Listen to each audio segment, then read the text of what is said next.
प्रभु भोग का फल। एक सेठ जी बड़े कंजूस थे।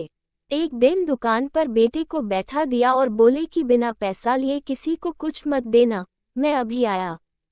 अकस्मात एक संत आए जो अलग अलग जगह से एक समय की भोजन सामग्री लेते थे। लड़के से कहा, बेटा जरा नमक दे दो। लड़के ने संत को डिब्बा खोलकर एक चम्मच नमक दिया।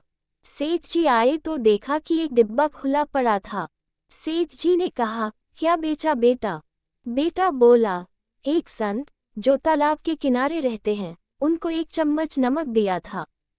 सेठ का माथा ठनका और बोला, अरे मूर्ख, इसमें तो जहरीला पदार्थ है। अब सेठ जी भागकर संत जी के पास गए। संत जी भगवान के भोग लगाकर थाली लिए भोजन करने बैठे ही थे कि सेठ जी दूर से ही बोले, महाराज जी रुकिए, आप जो नमक लाए थे वो जहरीला पदार्थ था, आप भोजन नहीं करें। संत जी बोले, भाई हम तो प्रसाद लेंगे ही, क्योंकि भोग लगा दिया है और भोग लगा भोजन छोड़ नहीं सकते। हाँ, अगर भोग नहीं लगता तो भोजन नहीं करते। और कहते कहते भोजन शुरू कर दिया। सेठ जी के होश उड़ गए, वो तो बैठ गए वहीं पर। रात हो गई, सेठ जी वहीं सो गए कि कहीं संत जी की तबीयत बिगड़ गई तो कम से कम वैद्य जी को दिखा देंगे तो बदनामी से बचेंगे।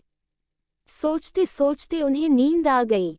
सुबह जल्दी ही संत उठ गए और नदी में स्नान करके स्वस्थ दशा में आ रहे हैं।